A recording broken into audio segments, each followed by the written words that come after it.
Imagine que você foi convidado para passar uma temporada num lugar muito especial, um lugar sem problemas, um lugar sem tristezas, um lugar sem nenhuma aflição. Vamos tentar acertar o microfone e deixar sem mexer durante a pregação, Antônio. Ok. Então imagine que você é convidado para estar neste lugar, passar uma temporada neste lugar, sem problemas, sem dificuldades, sem tristezas, somente com pessoas agradáveis, pessoas que só lhe trarão alegria. É o dono do lugar que lhe convida. E ele diz, só que para isso a gente tem que empreender uma viagem. E eu não sei quanto tempo durará a viagem. Mas eu lhe garanto que no final da viagem, você poderá desfrutar de todas as alegrias deste lugar. Durante a viagem, você passa por momentos bons, momentos muito bons, momentos ruins e momentos muito ruins. Algumas vezes as situações são de tanta aflição que você pensa até em desistir daquela viagem. Pensa em descer do transporte, ficar no meio do caminho e voltar. Mas então você se lembra da promessa. Se lembra de onde você está indo, ou para onde você está indo. Se lembra do seu destino. E aguenta aquela aflição, aguenta aquele momento difícil e continua na viagem. Quem lhe lidera nesta viagem é o dono do lugar, daquele local agradável, aquela pessoa que fez o convite para você. E durante a viagem você tem que obedecer às ordens dele. Você tem que seguir no ritmo dele. Algumas vezes você entende as ordens que ele dá. Outras vezes você não entende. Você até pode achar que as ordens dele são injustas, não fazem sentido e que seria melhor que fosse um pouco diferente. Na viagem há algumas paradas que são ordenadas por ele. De algumas paradas você gosta e até acharia que deveriam ficar mais tempo naquela parada. É tão agradável aquele lugar, as pessoas ali são tão bacanas, tão alegres, a gente deveria ficar mais tempo aqui. Mas aí o dono não deixa ir, rapidamente você tem que partir. Outras paradas não são tão alegres e confortáveis assim. São paradas problemáticas. E você gostaria que logo saíssem daquela parada. As pessoas são tristes, as pessoas causam problemas. Mas aí o dono resolve ficar mais um pouco de tempo ali. Muitas vezes você é tentado a reclamar, a achar ruim. Por que parou nesse lugar? Ou por que eu tenho que ir ao lado de fulano, que não é uma pessoa nada agradável? Ou por que eu fui colocado sentado aqui e não acolá, ao lado de alguém mais agradável, até do lado da janela, para ver a paisagem? Você é tentado a reclamar, mas aí você se lembra, eu estou aqui a convite, eu não paguei nada. E eu estou indo para um lugar muito agradável. Então eu não vou reclamar, porque tudo que já estão me dando aqui é gratuito. Então você continua com gratidão, obedecendo. Mas talvez a maior tentação nesta viagem seja se concentrar na viagem e não no destino. Focar, manter o foco no processo da viagem e não para aquele lugar agradável para onde se vai.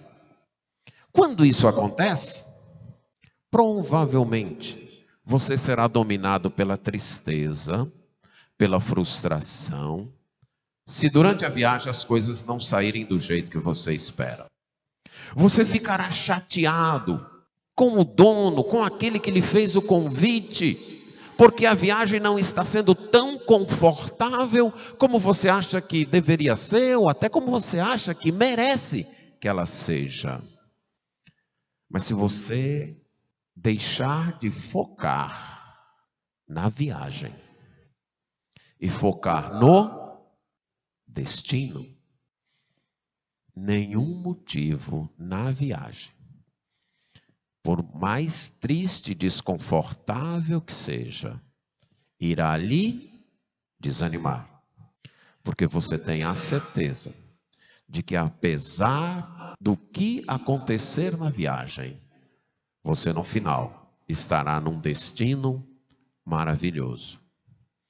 Esta é uma ilustração da vida cristã. E eu creio que muitos cristãos estão seguindo a Cristo por causa da viagem e não por causa do destino. Estão seguindo a Cristo porque estão querendo uma vida mais confortável aqui. Querem um tempo aqui na terra que não vai ser para sempre, desde que nós tomamos consciência, nós sabemos que não viveremos aqui para sempre, que um dia partiremos. Sabemos que essa vida é temporária, não é para sempre. Mas nós lutamos e nos agarramos a esta vida e nos esforçamos para que ela seja o melhor possível. Isso em si não está errado. Mas o problema é quando nós começamos a seguir a Cristo apenas com esse propósito. Ou tendo este propósito como o maior propósito de seguir a Cristo. Que Ele nos torne a vida aqui mais confortável. Que Ele faça o nosso casamento dar certo. Que Ele nos dê bons filhos. Que Ele nos dê recursos para vivermos confortavelmente, sem apertos. Que Ele nos livre de doenças e de acidentes. Penso eu que nos dias de hoje, a maioria dos cristãos são cristãos simplesmente porque querem uma vida mais confortável aqui. E não porque querem ir para o céu. De fato, o céu é quase que uma consequência, um acidente. Talvez alguns estivessem até dispostos a trocar o céu por uma vida mais confortável aqui. Talvez nós não declaramos isso, nós nos envergonhamos de dizer isso abertamente, mas se sondarmos o nosso coração, é provável que se Deus fizesse a seguinte proposta para nós: você vai ter tudo de bom na terra, mas não terá o céu. Pode ser que a gente topasse, especialmente naqueles momentos em que a vida aqui se torna muito desconfortável, se torna muito triste. Mas não foi para isso que Jesus veio aqui. O Senhor Jesus Cristo nos adverte contra esse tipo de atitude num discurso, o último discurso público que ele fez, que é narrado no Evangelho de João, que está no capítulo 12, versos 44 a 50. Estamos estudando o Evangelho de João e João vai narrar a última palavra de Jesus para as multidões. A partir daí, João vai narrar o que Jesus diz apenas para os discípulos. Mas aqui no capítulo 12, versos 44 a 50, ele diz o seguinte: E Jesus clamou dizendo: Quem crê em mim, crê não em mim, mas naquele que me enviou. E quem me vê a mim, vê aquele que me enviou. Eu vim como luz para o mundo, a fim de que todo aquele que crê em mim não permaneça nas trevas. Se alguém ouvir as minhas palavras e não as guardar, eu não o julgo, porque eu não vim para julgar o mundo, e sim para salvá-lo. Quem me rejeita e não recebe as minhas palavras, tem quem o julgue.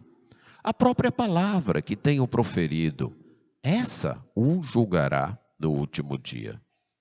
Porque eu não tenho falado por mim mesmo, mas o Pai que me enviou, esse me tem prescrito o que dizer e o que anunciar.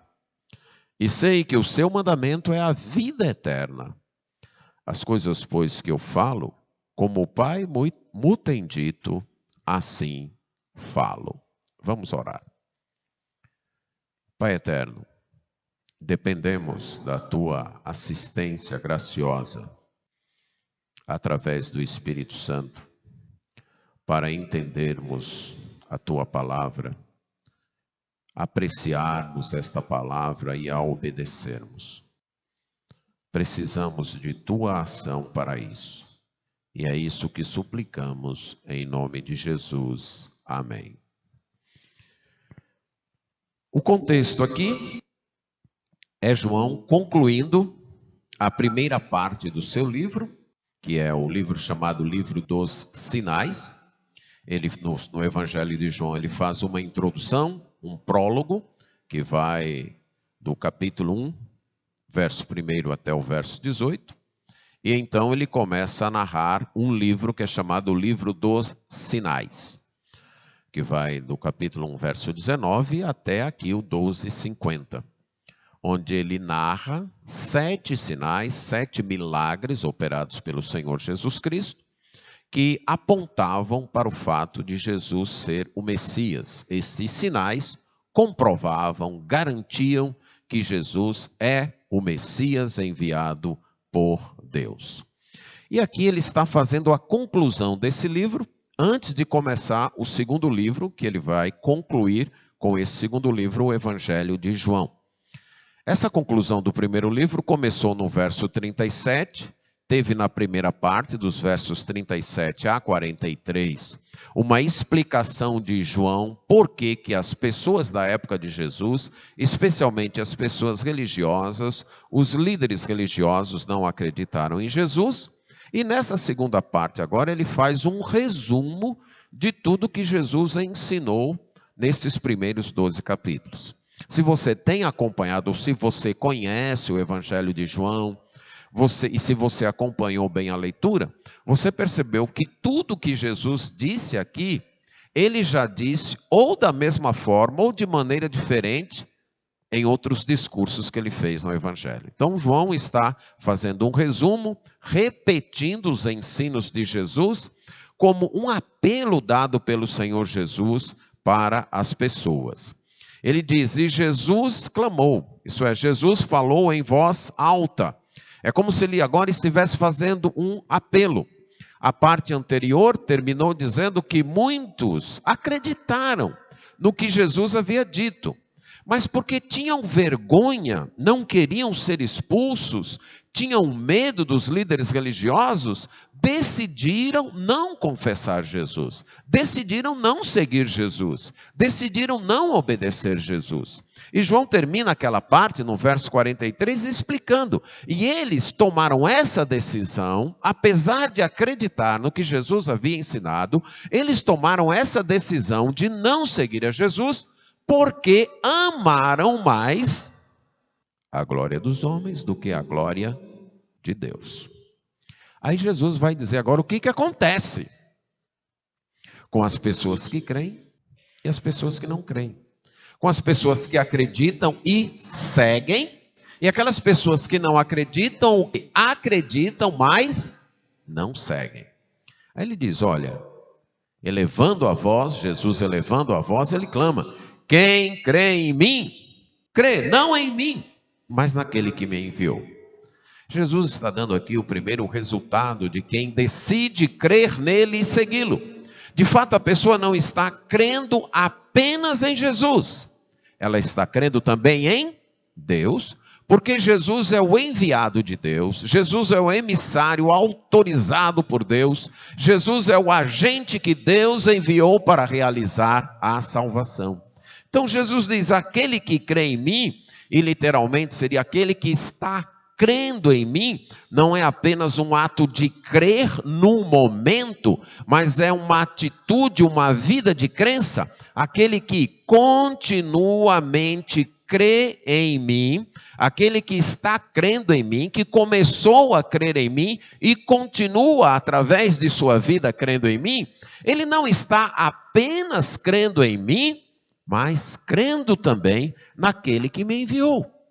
Ao dizer isso, Jesus está mostrando que ele é o representante autorizado de Deus, que ele está de tal forma unido ao Pai, unido a Deus, que crer nele é o mesmo que crer em Deus.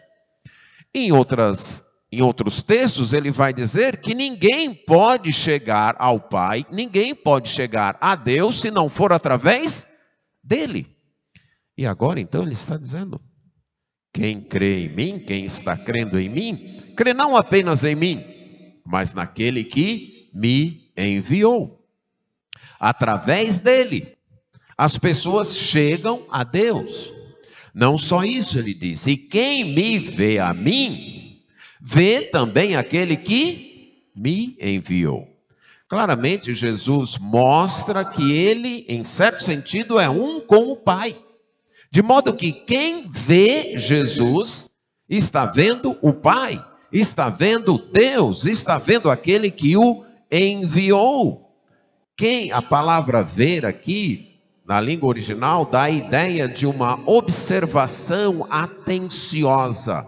Não é apenas um ver, é uma palavra que João tem usado já desde o capítulo 1. E vimos a sua glória. Isso é, nós observamos, nós podemos atentar, nós podemos observar com atenção, e ao observar a pessoa de Jesus, ouvindo os seus ensinos, vendo a sua vida, vendo os milagres que ele realizou, nós podemos ver a glória de Deus ali. E aqui Jesus diz, puderam ver o próprio Deus. Então Jesus está dizendo, quem vê a mim, quem ouviu o que eu disse, quem viu o que eu fiz, não viu a mim apenas, mas viu aquele que me enviou, viu a Deus. São as últimas palavras públicas do ministério de Jesus aqui. Volto a dizer, ele vai falar ainda agora, mas só apenas aos seus discípulos.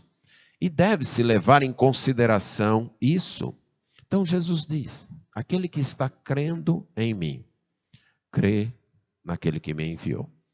E aquele que está atentando, observando o que eu ensinei e o que eu fiz, está vendo a obra do Pai, está vendo a obra daquele que me enviou, está vendo a Deus. Nós só podemos ter acesso a Deus através de Jesus Cristo. Não há outro meio de chegarmos a Deus. A nossa fé em Deus só é fé salvadora se for através do Senhor Jesus Cristo. É por isso que precisamos pregar o Evangelho. Há muitas pessoas no mundo que creem em Deus, ou num Deus. Mas se sua fé nesse Deus não é através do Senhor Jesus Cristo, através do emissário autorizado pelo próprio Deus, daquele que foi enviado pelo próprio Deus, não é uma fé salvadora. As pessoas só conseguem ver Deus através de Jesus Cristo. Crer em Cristo é crer em Deus. Atentar para a mensagem e para as obras de Jesus, para a vida de Jesus, é conhecer Deus. Sem isso, não há conhecimento de Deus. É por isso que rejeitar Jesus é tão grave. Porque rejeitar Jesus é rejeitar Deus. É rejeitar aquele que enviou Jesus.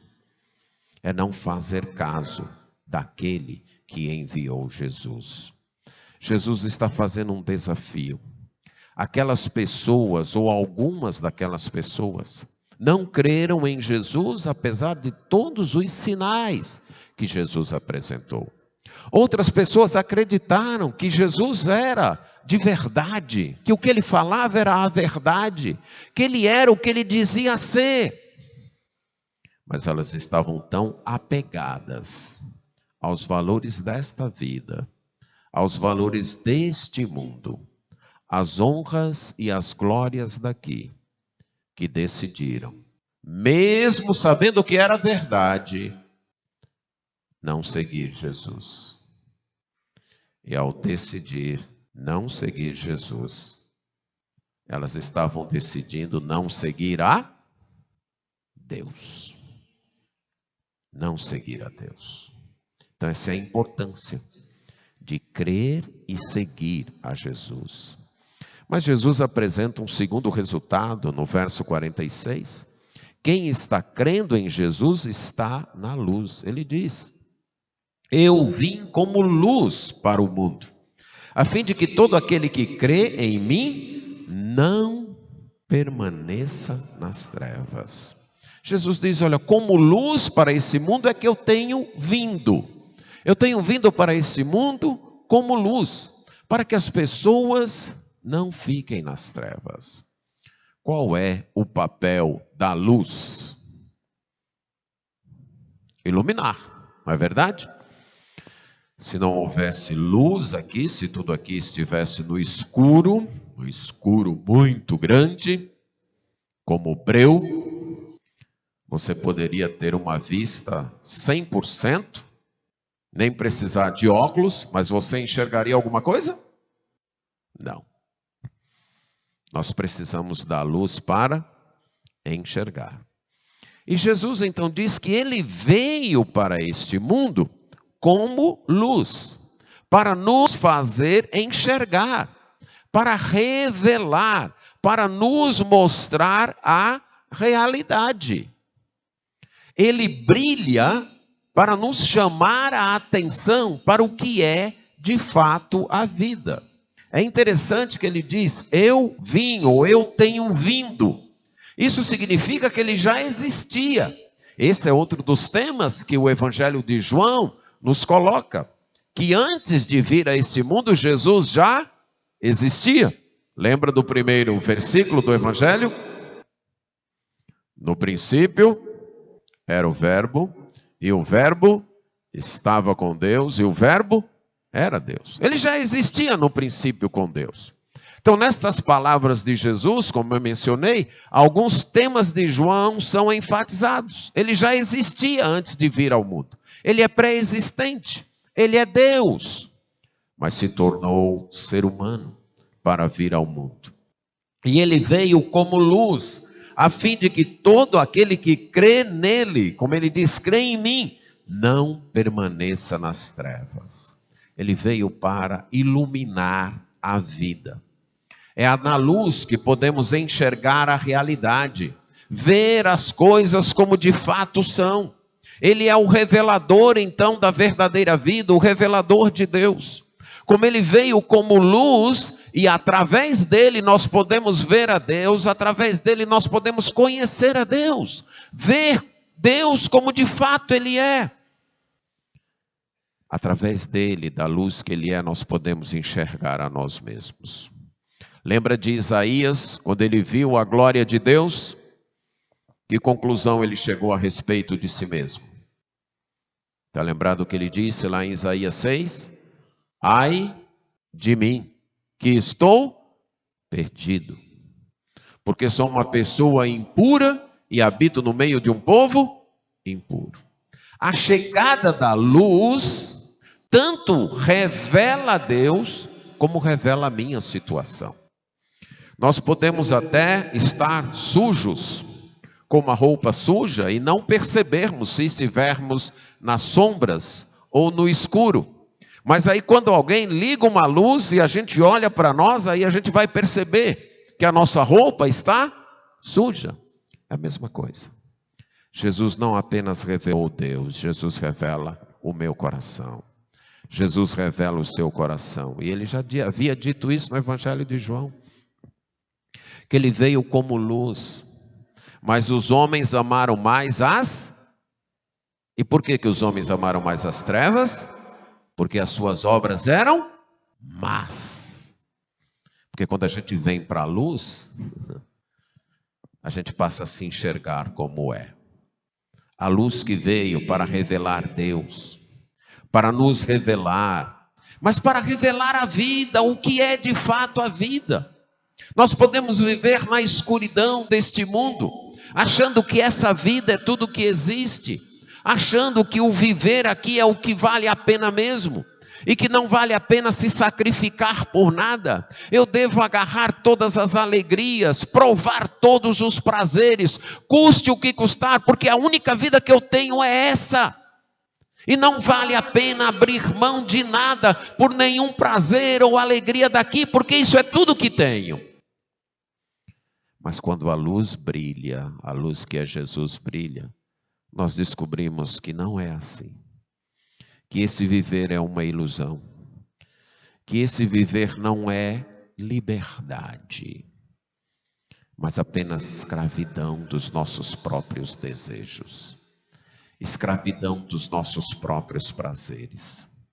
E que toda alegria e prazer dada aqui neste mundo causa uma certa euforia, sim. Causa uma certa alegria, sim.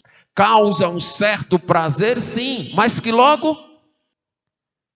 E o gosto que fica é um gosto de eu preciso de mais, porque só isso não é suficiente. E o que fica muitas vezes é uma ressaca. Aquela sensação de que apesar de todo o meu esforço para ter isso, eu ainda continuo vazio.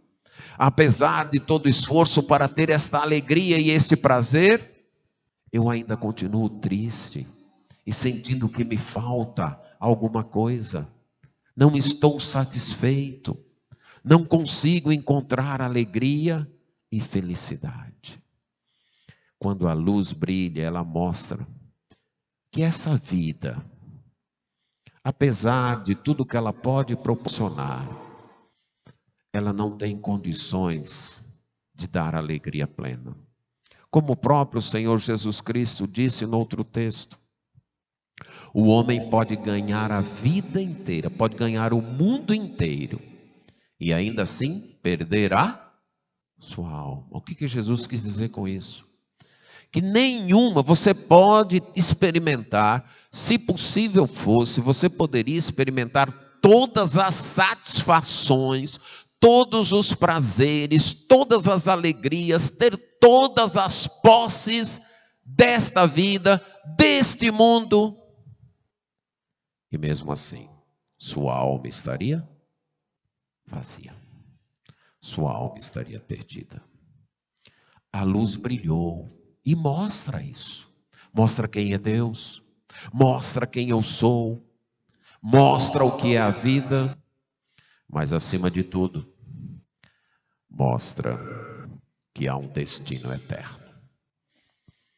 Mostra, por mais que a gente não queira enxergar, mostra que um dia minha vida aqui vai terminar.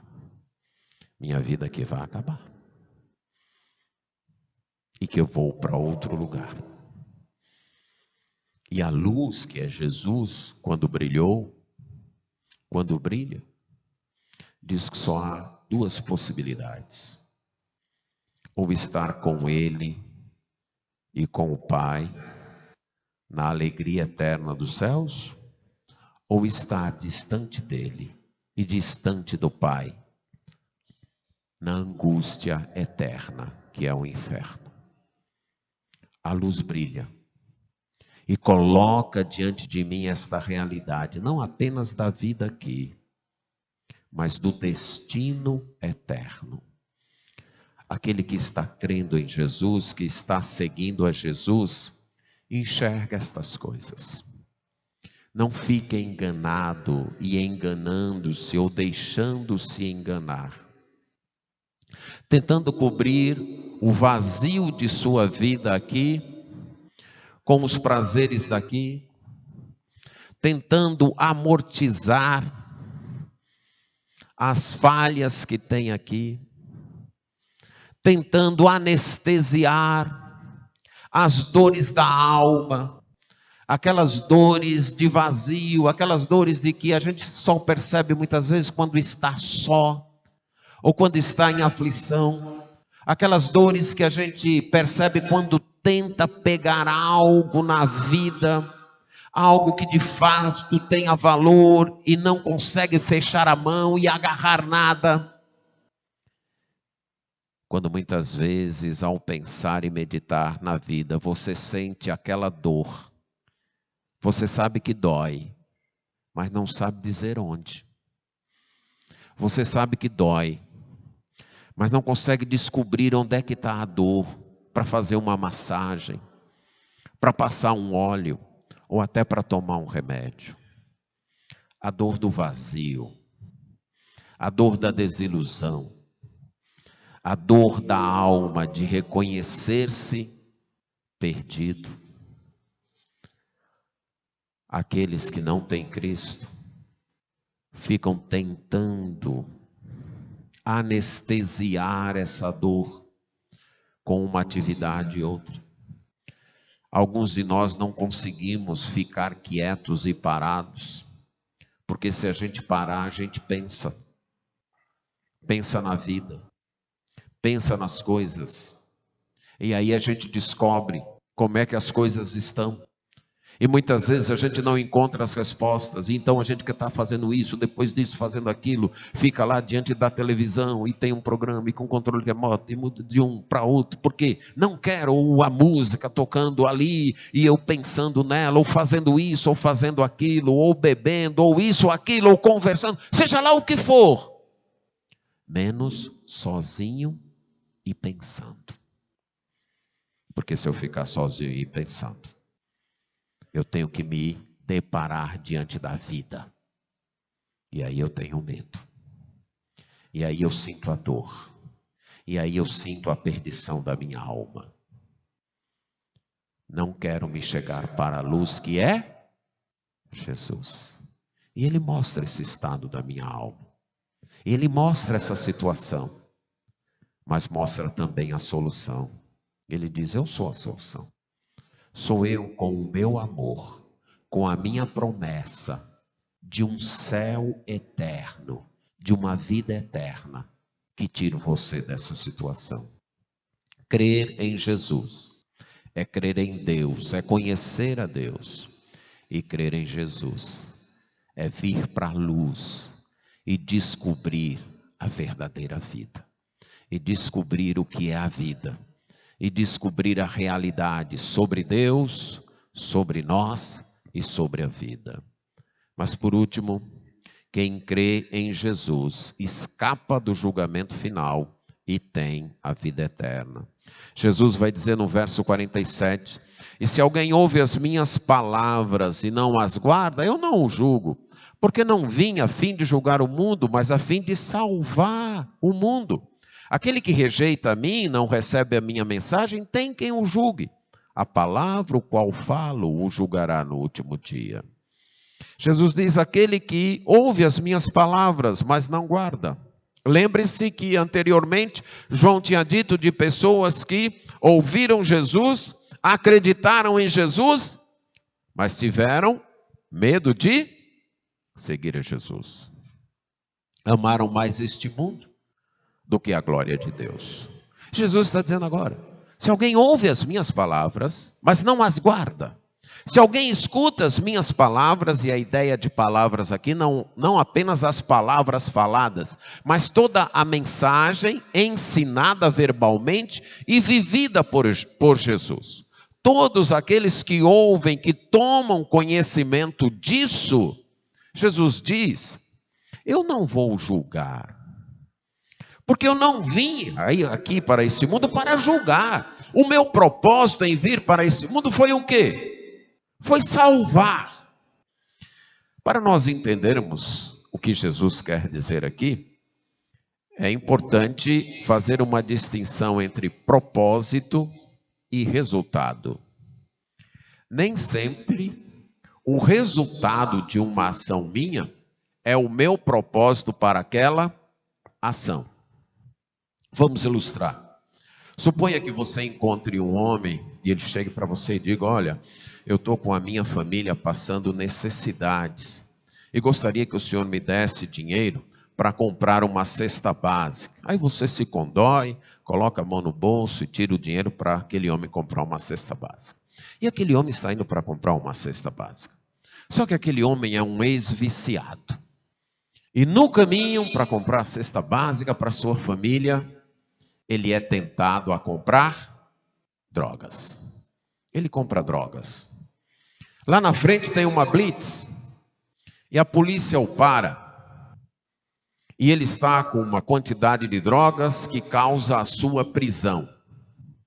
Alguém pode dizer: ó, esse homem só foi preso porque você deu dinheiro para ele. Em certo sentido isso é verdade, concorda? Se você não tivesse dado dinheiro para ele, ele não teria comprado as drogas e sido preso. Mas esse não foi o seu propósito. Foi o resultado de sua ação, mas não foi o seu propósito. Seu propósito foi o quê? Ao dar o dinheiro para ele? Que ele fosse, comprasse uma cesta básica para alimentar a sua família. Então, a gente precisa fazer essa distinção entre resultado e propósito. Vamos dar uma outra ilustração. Quando o sol brilha, ele tem o propósito de fazer sombra? Ele tem o propósito de iluminar. Mas se ele se depara com algo que faz oposição a ele, isso acaba causando sombra. Um prédio, uma árvore, ou mesmo uma pessoa, isso acaba causando sombra. Então, o resultado do sol brilhar ali foi sombra, mas esse não foi o propósito do sol brilhar. É isso que Jesus está dizendo. O meu propósito ao vir para esse mundo não foi julgar ninguém. O meu propósito foi o quê? Foi salvar, foi trazer salvação. Mas só que quando eu trago a minha mensagem, a minha palavra, aqueles que se opõem não têm luz. O meu propósito não se cumpre na vida deles. Mas o resultado qual é? Julgamento. E é isso que ele acrescenta. Certo? O resultado é julgamento. Eu não vim para julgar, eu vim para salvar. Não foi para julgar que eu vim. Mas quem me rejeita, já tem quem o julgue. É o quê? É a palavra que eu tenho falado. A minha palavra aponta a mim como o único meio de chegar a Deus. A única estrada para chegar ao céu. Se a pessoa rejeita essa minha palavra, o que vai acontecer com ela? Vai estar julgada, vai estar condenada. Mas Jesus veio com esse propósito? Não. Você vai ao médico e é diagnosticado com uma doença grave. E o médico diz: o único remédio que pode lhe curar é esse. Ele dá o remédio. Você diz: mas eu não quero tomar, não. O que vai acontecer com você? Vai morrer. Por quê? Porque o médico lhe apresentou o remédio? Não. Aquele diagnóstico do médico e aquele remédio, tanto é palavra de salvação, como palavra de julgamento. Salvação se você aceitar e tomar o remédio. Julgamento se você recusar. Você sabe que vai morrer. Rapaz, se esse é o único, se eu estou doente, esse é o único remédio e eu não quero tomar, o que vai acontecer comigo? Vou morrer. Você já está julgado. Não foi o médico que lhe julgou. A mesma coisa, é o que Jesus está dizendo. Eu não vim para julgar, eu vim para salvar. Agora, quem rejeita a minha palavra, quem me rejeita, quem ouve a minha palavra e não guarda, As minhas palavras vão julgá-lo. Julgá-lo quando? No último dia. Vai ter um julgamento. Isso é claro.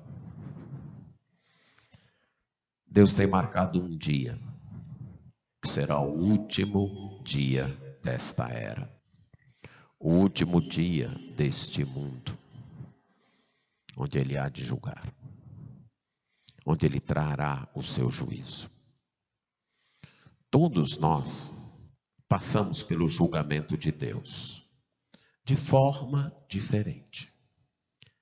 Quem crê em Cristo foi julgado por Deus na cruz.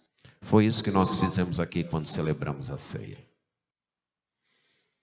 Quando alguém crê em Cristo e se dispõe a seguir a Cristo, o julgamento de Deus sobre os pecados desta pessoa foi feito onde? Na cruz de Cristo. Ela foi julgada ali. Cristo foi julgado no lugar dela. Cristo pagou pelos pecados dela. Ela foi julgada, mas foi julgada por procuração. Fé é você passar uma procuração para Cristo te representar diante de Deus. E aí Jesus Cristo representou ali na cruz. Ela já foi julgada. A sentença que era de condenação foi tirada dela e colocada em Cristo. E ela recebe a sentença de justificação. Justificado, perdoado. Agora aqueles que rejeitam Cristo, aqueles que rejeitam, e a palavra rejeitar aqui fala de tornar inválido, tornar vazio, de não acreditar, e ao não acreditar achar que isso não é nada, não dar o devido valor. Aqueles que rejeitam Cristo, que não valorizam a palavra dele, que não dão o devido valor, que não acreditam na validade da proposta dele, essas pessoas também serão julgadas, mas não na cruz, e sim no julgamento do último dia. E ali não vai ter ninguém entre você e Deus.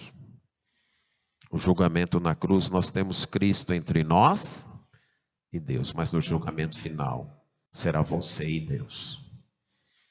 Sem desculpas, sem ter como se esconder, sem ter como negar os seus pecados. Este é o julgamento do último dia. Crer em Cristo é ficar livre deste julgamento e receber a vida eterna, como ele vai dizer. Porque eu não tenho falado por mim mesmo, mas o Pai que me enviou, esse tem dito, me tem dado o mandamento que eu falo. E o mandamento que ele me deu é sabido, é a vida eterna.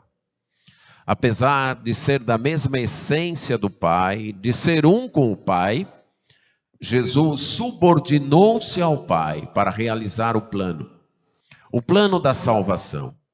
E ele trouxe a palavra do Pai, e esta palavra é a vida eterna. E é isso que ele pregou. Foi isso que ele viveu. Foi isso que ele realizou. A vida eterna. Cada um de nós está diante de Cristo. Se for para crer nele, continuar crendo e seguindo, isso vai nos levar a conhecer a Deus, a andar na luz, enxergando a vida como ela é, a escapar do juízo e a ter vida eterna. Se for para rejeitar Jesus, você não vai conhecer a Deus. Você vai continuar nas trevas. Você estará se sujeitando ao juízo do último dia. e não terá vida eterna. É disso que cristianismo fala supremamente. Ao seguir a Jesus, Ele pode nos abençoar com uma boa família aqui, se for da vontade dEle. Ele pode nos abençoar com prosperidade financeira aqui, se for da vontade dEle. Ele pode nos abençoar com curas de enfermidades, ou até que nem tenhamos enfermidade, se for da vontade dEle. Mas isso não é o principal dele para a nossa vida. Não foi principalmente para isso que Jesus veio aqui. Jesus não veio a esse mundo principalmente para nos livrar dos desconfortos, tristezas, frustrações e decepções nesta vida. Não foi seu propósito maior. Seu propósito maior foi trazer a vida eterna. Agora, quando nós vivemos na perspectiva da vida eterna, muitos dos problemas temporais são resolvidos. Então vamos ilustrar. A vida familiar, a vida do casamento, com os filhos. Se você não tem a perspectiva da eternidade, seu único companheirismo, sua única fonte de amor, qual é? É a sua família aqui. Então você se agarra a isso com tudo que você tem. E tenta tirar disso toda a sua satisfação. Vai conseguir? Vai? Não. Aí o que acontece? Estoura. É como esticar uma corda além do que deve, o que acontece? Eu costumo ilustrar com uma cadeira. Essas cadeiras foram feitas para sentar. Mas suponha que eu decida trocar lâmpadas aqui no templo, subindo nestas cadeiras. O que pode acontecer? Elas quebrarem e eu cair. Aí essa cadeira não presta. É verdade que a cadeira não presta? Não. A cadeira não foi feita para servir de escada, a cadeira foi feita para quê? Para sentar. Agora, se eu quiser usá-la como escada, eu tenho que arcar com os riscos. É o que acontece com tudo de bom dessa vida. Família, posses, saúde, emprego. Não foram feitos para nos dar satisfação eterna. Não é para isso que família existe.